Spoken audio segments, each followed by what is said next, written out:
우선 가장 적극적으로 이명박 정권을 부역했던, 정권에 참여했던 언론인들에 대해서 다뤄보겠는데요.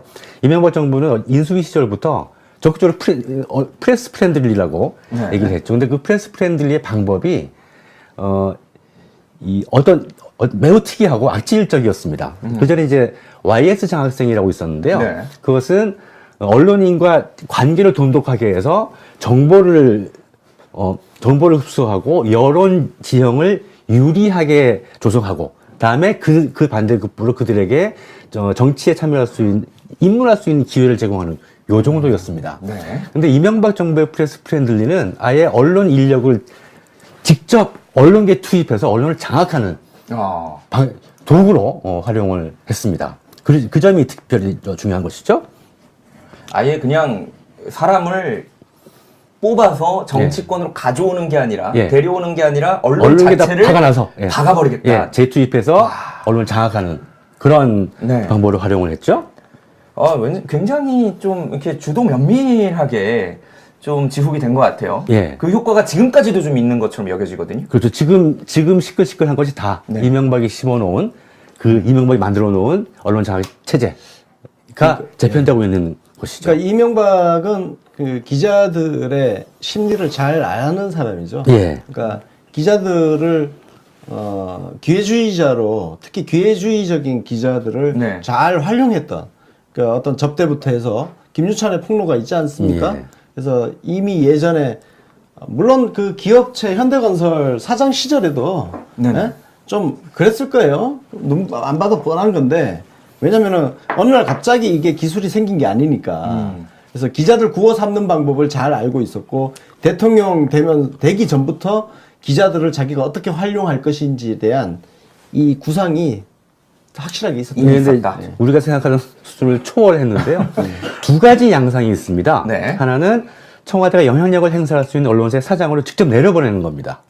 그래서 언론을 직접적으로 장악하는 것이죠. 또 하나는 이거 역대 어느 정부 수준을 한 2배, 3배 뛰어넘는 수준으로 정부직이나 공공기업의 고위직을 보장해서 현직에 있는 언론인들로 하여금 그걸 바라보게 한다는 것이죠. 강력하게 회유하는 이런 두 가지 방법을 썼습니다. 구체적인 좀 사례가 이제 서서히 듣고 싶어지는데요. 그래서 이명박 정부가 출범한 지 2년 정도가 지난 2009년 12월 시점에서 시사인에서 이명박의 캠프와 인수위에 참여한 언론인들이 어떤 자리를 차지하고 있는가를 분석한, 시사인에서 분석한 기사가 있습니다.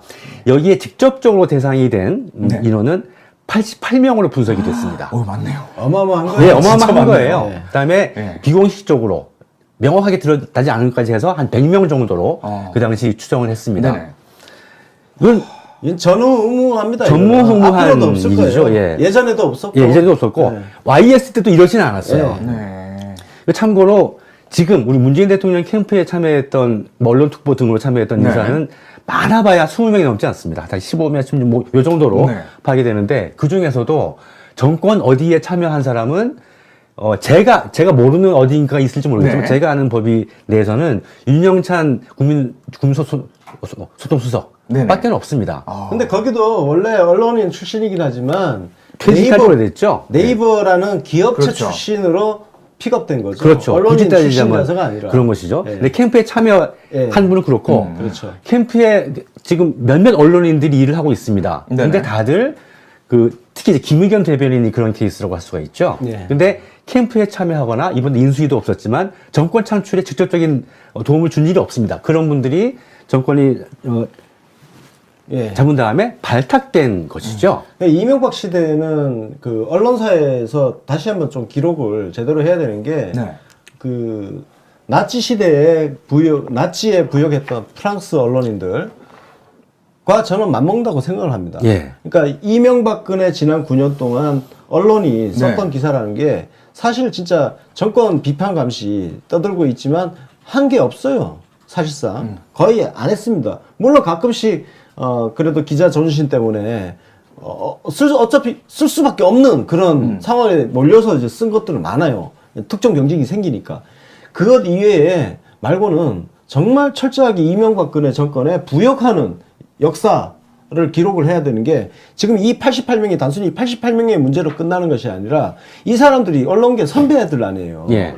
그럼 이런 사람들을 쳐다보고 있는 그 밑에 수백 명 언론인들이 차장급들 평기자들이 자기 부장, 국장 이런 사람들이 정권 줄을 타고 가서 무슨 고위직 자리 하나씩 꿰차고 나가는 그 인생을 보면 자기도 저렇게 살아야겠다는 그런 생각을 하지 않겠습니까? 왜냐면 기자가 평생 직업도 아닌데 그리고 기자가 하고 나면 할 게 마땅히 없어요. 예. 그래서 그런 점들을 이번 시리즈로 짚어보겠다는 것이죠. 그걸 보여준 사람들이에요. 예. 그러면 대표적인 사람들. 예. 그래서 우선 그곳에 좀 짚을 것이 있는데요. 그러니까 참여정부 때도 언론인들을 등용하고 중요한 적이 있습니다. 근데 그분들은 대부분 다 해직 언론인들 출신들이에요. 그분들 특징은 뭐냐 하면 후배 언론인들로부터 존경받는 분들이라는 것이죠. 네. 그러니까 언론계의 어떤 사표가 될 수 있는 분들을 직접 언론관계 단체라든가 이런 데 자리를 준 경우고요. 네. 이 이명박 정부에 참여했던 언론인들은 그와 달리 두 가지 특징이 있습니다. 그러니까 시니어 그룹이 있고 주니어 그룹이 있는데요. 시니어 그룹은 박정희, 전두환, 노태우 정권을 거치면서 정권에 부역했던 자들이 이명박 정권에서 중용된 것이죠. 대표적으로 박인규와 최시중을 들 수가 있겠습니다. 박인규 KBS 사장. 김인규 아닌가요? 김인규. 제가 왜 또 박인규라죠? 김인규 KBS 사장이 가장 최시중. 대표적인. 방송 유명한 이름이죠, 최시중. 그 딸도 유명합니다. 그리고 주니어 그룹들은 이명박을 찬양하는 것은 물론이고 그들이 가장 열심히 해서 평가받았던 것은 뭐냐 하면 바로 노무현 죽이기에 앞장섰던 것입니다. 노무현 대통령 죽이기 그리고 이명박 대통령 만들기. 예. 거기에 앞장섰던 사람들이 반대급부로 캠프 때부터 발탁되어서 정권에 참여하게 된 것이죠. 대표적인 사람들을 한번 살펴보겠습니다. 우선 여러분이 잘 모를 것 같은 사람부터 하나 맛보기로 살펴보죠. 예, 맛배기입니다, 이거는. 이분 잘 모를 겁니다. 중앙일보 정치부장 출신의 김현일이라는 사람인데요. 이 기사는 2008년 총선에서 충북 증평 진천 괴산 음성에 출마를 선언한 기사입니다. 한나라당 공천을 받은 것이죠. 그래서 지금은 이것저것 하다가 지금 중앙일보, 뉴욕 중앙일보 논술 주간이라는 자리를 맡고 정치는 실패하고 지금도 이 칼럼을 쓰고 있습니다. 이분이 누군지 잘 모를 텐데요. 올드노빠를 자처하시는 분이라면 이 칼럼은 기억하실 겁니다. 그죠? 바로 노무부의 발가락 양말입니다. 이게 이제 김현 칼럼이 아니라서 누가 썼는지 잘 모르는데 이것을 바로 쓴 사람이 아까 봤던 김현일 그 당시 논설위원입니다. 2002년 대선 당시 후단협 사태 때 그때 국민에서 쓴 기사입니다. 그래서 이 칼럼의 키워드는 고집입니다. 그래서 노 후보가 특유의 고래심줄 고집 때문에 주위의 만류에도 불구하고 발가락 양말을 고집한다는 것이죠. 그래서 그 발가락 양말을 신는 것을 고집으로 해석하는 것도 웃기는 일이지만 그렇다고 치고 이 고집을 갖가지 것에서 다 연결을 시킵니다. 그거 하나로 그러니까 난 이런 스타일 진짜 싫어요. 그래서 뭔가 자기가 만들어 놓은 프레임 하나에다가 다 연결시키는 거. 온갖 현상을 다 거기에다 처박아 넣어가지고 다 그걸로 만들어서 찍어내는 거. 그렇죠. 이거 전형적인 그런 글이거든요. 그렇습니다. 대표적인 글입니다. 근데 이제 그때 저는 잘 기억이 안 나는데 경선 후에 아마 당 중진들, 민주당 중진들에서 아마 이인재가 중도 사퇴를 했으니까 찾아가서 간청해서 같이 힘을 구하고 도움을 구하고 그렇게 막 요구를 했던 모양이에요. 근데 그거를 이런 지하에 뭘 하냐고 거절을 한 모양이에요. 그것도 고집, 발가락 양말을 신는 고집. 그다음에 또 그 후단협 사태가 벌어지니까 노무현 당시 후보가 정몽준 후보를 따라갈 사람은 가라라고 언명을 했어요. 그것도 고집. 그다음에 천정배 등등이 그러니까 정몽준과의 단일화 등등을 이제 얘기하면서 이기기 위해서는 악마와도 손을 잡아야 한다. 라고 이제 권하니까 그렇게 대통령 돼봐야 뭐하냐? 라고 한 것도 고집. 그리고 이제 그 당시 노무현 후보를 다 쓸데없는 고집으로 똘똘 뭉친 그런 말도 안 통하는 사람으로 묘사를 한 것이죠. 막 쓰는 거야, 그냥. 아니, 무슨 발가락 양말이 고집을 증가시키는 아이템처럼 무슨. 그러니까, 이 인간은 발가락 양말을 통해서 고집이란 키워드를 하나 얻어냈고, 발견해놓고, 그 고집이란 키워드에다가 대통령께서 당시에 했던 그 어떤 정치적 언행을 다 거기에다 다 집어넣어버린 거야. 그 고집이 발가락 양말과 고집이 하나의 거대한 용광로가 된 거예요. 그러면 정치인이 고집을 가지고 있다는 것도 네. 나쁜 이미지인데다가 발가락 양말이라는 것이 가지고 있는 우스꽝스럽고 이상한 네. 또 청결하지 않은 네. 이런 느낌 이미지가 있지 않습니까? 그걸 더 씌운 나름대로 교묘한 칼럼이라고 할 네. 수가 있죠. 교활하죠? 예. 참. 뭐 예를 들자면 이것뿐만 아니라 많이 우리가 네. 기억할 만한 칼럼들이 많이 있습니다만 그러니까 예. 이런 칼럼을 쓰고 그 대가로 공천을 받은 거 아니에요? 예, 공천도 받고 이제 총선 떨어진 다음에 또 이런저런 뭐 협회장관직들을 또 받기도 했습니다. 이런 인간들이 중립, 객관 이런 거 떠들면서 마치 관찰자인 양, 와 이런 편파적인 환경 속에서 우리 대통령께서 임기 5년을 지내셨던 거예요. 예, 더 기가 막힌 거를 이제 살펴볼 텐데요. 우리 권 대표가 아마 지금까지는 잘 참고 있었는데 이걸 보고 또 뒤집어 엎을지 모르겠습니다. 굉장히 기대하고 있습니다. 예. 오늘 원우 나오는 건가요? 예, 근데 이제 어제 시간에 이제 권 대표께서 파이낸셜 뉴스 하는 거 가지고 친정 뭐 막 그런 말씀하셨는데 네. 저는 뭐가 됩니까? 저는 중앙일보 제가 까고 있는 거 한 7, 80%가 중앙일보입니다. 맨날 친정 까고 있어. 그리고 실은 이 기회에 말씀드리면 제 페이스북 제 프로필에 네. 제가 어디 출신이라는 걸 지웠습니다. 그러니까 네. 자유셨더라고요. 출신에서 자유로워지기 위해서 아유. 저는 뭐 적어놓고 줘요. 그냥.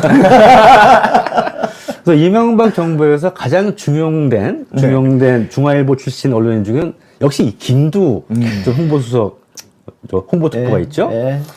그래서 이제 저축은행 뇌물 받고 감옥 갔던. 예, 그 당시에는 그러니까 우리 참여정부 당시에 김두 씨가 뭘 어떻게 했는지 잘 기억 못하는 분들이 많을 거예요. 네. 근데 지금 우리가 알고 있는 뭐 김현기나 이정재나 또 누구 있죠? 하여튼 뭐 별로 기억할 필요 없는 그런 중앙일보에서 난리치는 네. 그와 비슷한 급으로 활약을 했던 인물입니다. 그래서 하나만 살펴보겠습니다.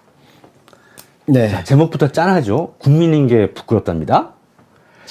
이게 이 부끄럽다는 말을 쓴 것은 이 뭐냐면 우리가 모두 기억하고 있는 평통장문위원회 연설위원회 기억하시죠? 네. 부끄러운 줄 알아야지. 네. 그 연설을 다룬 칼럼인데요. 그동안 그 많은 예산을 갖다 쓰고 장군님네하고 별 달고 그렇죠. 거들거리기만 하고 예. 이때까지 뭐 했냔 말이야. 예. 부끄럽지도 않아. 하고 그걸 빗대어 쓴 게 부끄러운 줄 국민인 알아야지. 게 부끄럽다라는 칼럼 제목도 그렇게 단 것이죠. 에휴.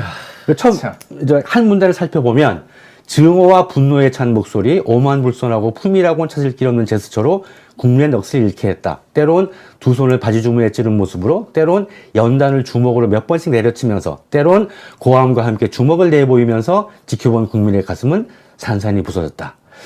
그런데 지금도 마찬가지겠지만 이 당시 이 연설을 본 국민 중에 정말 가슴이 부서진 국민들이 있을까요? 오히려 속이 좀 시원하게 뚫렸죠. 아니면 부끄럽든지 그 둘 중에 하나일 겁니다. 제가 제 개새끼론의 사실 출발점이 노무현 대통령님에 대한 그 당시 언론의 평가 때문이에요. 예. 그러니까 그 당시 언론들이 우리 대통령님 흠집내는 제일 쉽게 하는 게 뭐냐면은 천박하다, 가볍다, 말을 함부로 한다, 거칠다 이런 거였거든요. 그러면서 지금 김두국 칼럼에도 그게 나오잖아요. 품위 이야기하고 그렇죠. 뭐 제가 그래서 말 고상하게 하고 점잖 떠는 거에 대한 반감이 본능적으로 그냥 깔려 있어요. 그래서 제가 손석희 같은 인간을 별로 안 좋아하는 게 개똥폼 잡는 거 되게 싫어요. 그리고 말 굉장히 바르게 박형준 같은 인간을 약간 혐오하는 게 말을 남들이 보면 정말 너무 점잖게 하잖아요. 근데 그 굉장히 보기 좋은 모습에 숨어 있는 뱀 혓바닥 같은 그런 독사 같은 말들, 거짓말들 이런 것들 때문에 화가 나거든. 근데 우리 노무현 대통령께서 그 당했던 것들 생각하면 그걸 함께 한번 보겠습니다. 그래서 이 개새끼들하고 그림 한번 그런 거죠. 띄워주세요. 마지막 문단을 한번 보겠습니다. 이 다음 그림요. 네. 자, 좀 길지만 한번 읽어보겠습니다. 1년 남은 임기 동안 노 대통령이 이 나라를 얼마나 더 만신창이로 만들지 걱정스럽다. 얼마나 국민이 참담한 심정을 더 느끼게 만들지 우려된다. 얼마나 더 대한민국 국민인 것을 부끄럽게 만들지 아득하기만 하다. 그래서 다짐해본다. 노 대통령을 반면교사로 삼아야 한다고.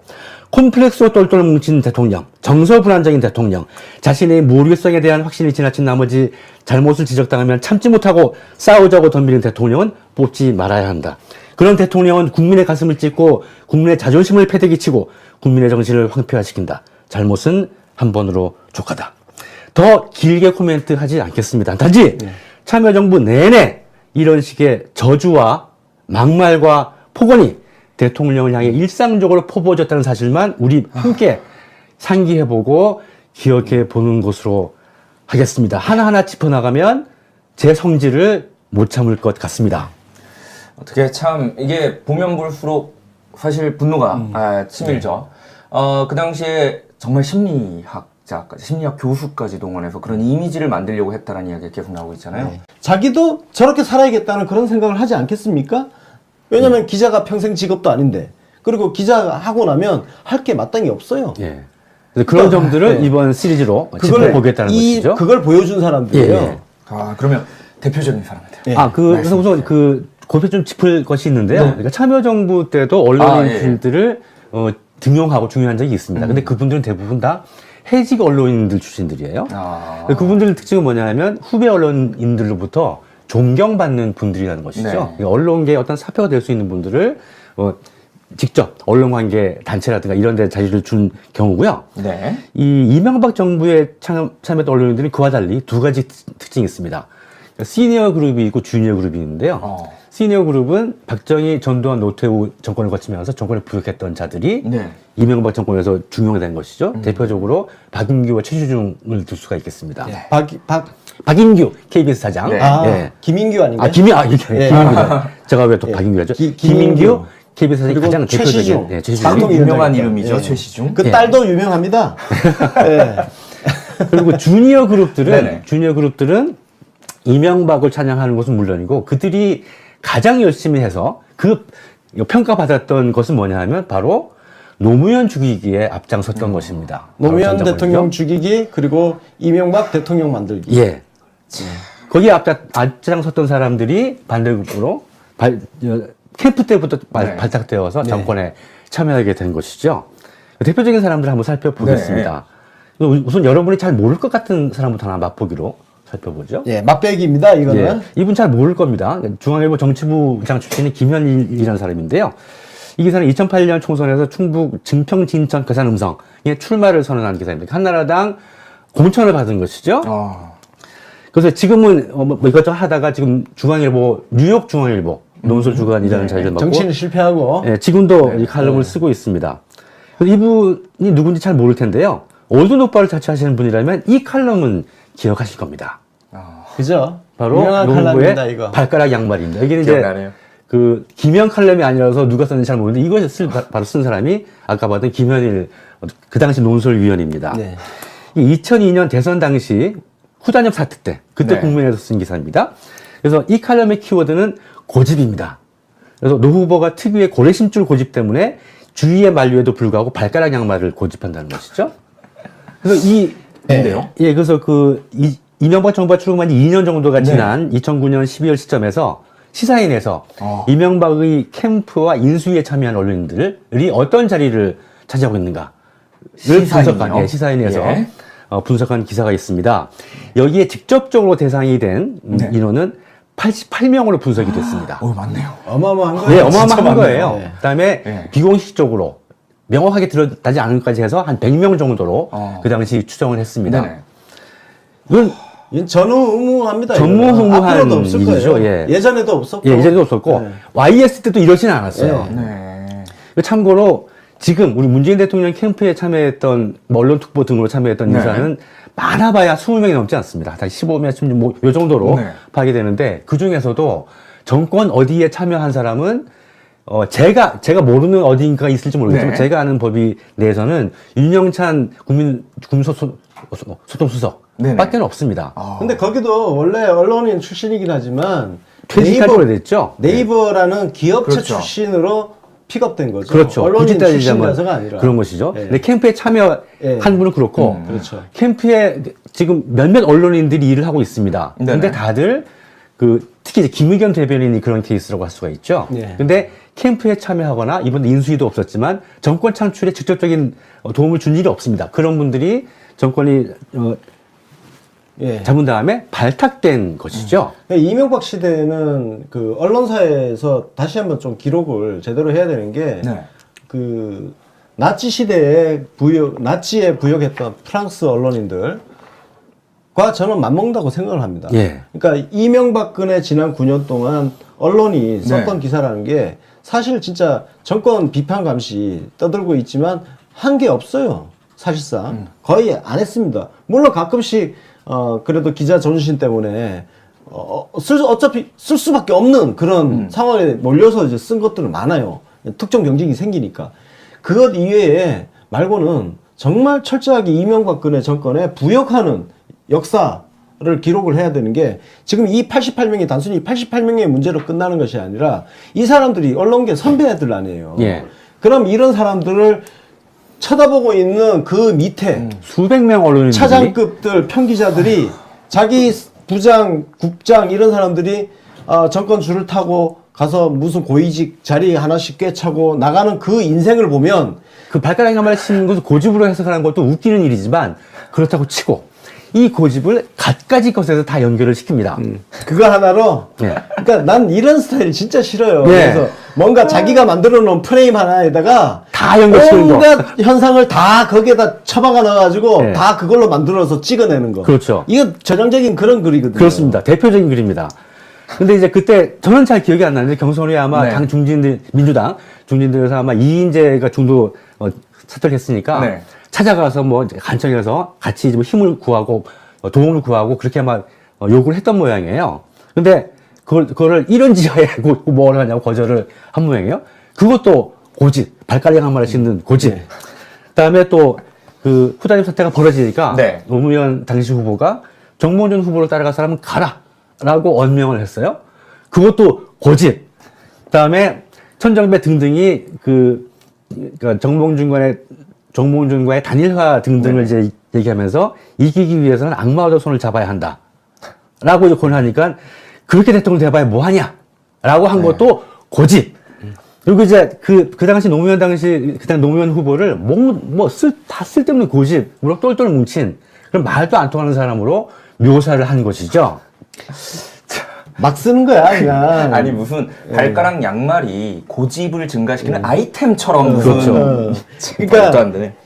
이 인간은 발가락 양말을 통해서 고집이란 키워드를 하나 얻어냈고 예. 발견해놓고 그 고집이란 키워드에다가 대통령께서 당시에 했던 그 어떤 정치적 언행을 다 거기에다 다 집어넣어 버린 거야. 예. 그 고집이 그 발가락 양말과 고집이 하나의 거대한 용광로가 된 거예요. 그러면 정치인이 고집을 가지고 있다는 것도 네. 나쁜 이미지인 데다가 발가락 양말이라는 것이 가지고 있는 우스꽝스럽고 이상한 네. 또 청결하지 않은 네. 이런 느낌 이미지가 있지 않습니까? 그걸 더 씌운 나름대로 교묘한 칼럼이라고 할 수가 있죠. 교활하죠. 예. 참. 뭐 예를 들자면 이것뿐만 아니라 많이 우리가 기억할 만한 칼럼들이 많이 있습니다만 그러니까 예. 이런 칼럼을 쓰고 그 대가로 공천을 받은 거 예, 아니에요? 공천도 받고 이제 총선 떨어진 다음에 또 이런저런 뭐 협회장관직들을 또 받기도 했습니다. 이런 인간들이 중립, 객관 이런 거 떠들면서 마치 관찰자인 양, 와 이런 편파적인 환경 속에서 우리 대통령께서 임기 5년을 지내셨던 거예요. 예, 더 기가 막힌 거를 이제 살펴볼 텐데요. 우선 가장 적극적으로 이명박 정권을 부역했던 정권에 참여했던 언론인들에 대해서 다뤄보겠는데요. 이명박 정부는 인수위 시절부터 적극적으로 프레스 프렌들리라고 네. 얘기를 했죠. 근데 그 프레스 프렌들리의 방법이 매우 특이하고 악질적이었습니다. 그 전에 이제 YS 장학생이라고 있었는데요. 네. 그것은 언론인과 관계를 돈독하게 해서 정보를 흡수하고 여론 지형을 유리하게 조성하고, 다음에 그 반대급부로 그들에게 정치에 참여할 수 있는, 입문할 수 있는 기회를 제공하는 요 정도였습니다. 네. 근데 이명박 정부의 프레스 프렌들리는 아예 언론 인력을 직접 언론계 투입해서 언론을 장악하는 도구로 활용을 했습니다. 그 점이 특별히 중요한 것이죠. 아예 그냥 사람을 뽑아서 정치권으로 가져오는 게 아니라 예. 데려오는 게 아니라 언론 언론에다 자체를 박아놔서 예. 박아버리겠다. 예, 재투입해서 언론을 장악하는 그런 네. 방법을 활용을 했죠. 왠지 굉장히 좀 이렇게 주도 면밀하게 좀 지속이 된 것 같아요. 예. 그 효과가 지금까지도 좀 있는 것처럼 여겨지거든요. 그렇죠. 지금 시끌시끌한 것이 다 네. 이명박이 심어놓은 이명박이 만들어놓은 언론 장악 체제가 재편되고 있는 것이죠. 그러니까 이명박은 그 기자들의 심리를 잘 아는 사람이죠. 예. 그러니까 기자들을 기회주의자로 특히 기회주의적인 기자들을 네. 잘 활용했던 그 어떤 접대부터 해서 김유찬의 폭로가 있지 않습니까? 예. 그래서 이미 예전에 물론 그 기업체 현대건설 사장 시절에도 네네. 예? 좀 그랬을 거예요. 눈 안 봐도 뻔한 건데 왜냐면은 어느 날 갑자기 이게 기술이 생긴 게 아니니까. 그래서 기자들 구워 삼는 방법을 잘 알고 있었고 대통령 되기 전부터 기자들을 자기가 어떻게 활용할 것인지에 대한 이 구상이 확실하게 있었던 예, 것 근데 같다. 예. 우리가 생각하는 수준을 초월했는데요. 두 가지 양상이 있습니다. 네. 하나는 청와대가 영향력을 행사할 수 있는 언론사의 사장으로 직접 내려보내는 겁니다. 그래서 언론을 직접적으로 장악하는 것이죠. 또 하나는 이거 역대 어느 정부 수준을 한 2배, 3배 뛰어넘는 수준으로 네. 정부직이나 공공기업의 네. 고위직을 보장해서 현직에 있는 언론인들로 하여금 그걸 바라보게 한다는 것이죠. 강력하게 회유하는 네. 이런 두 가지 방법을 썼습니다. 구체적인 좀 사례가 이제 서서히 듣고 싶었어요.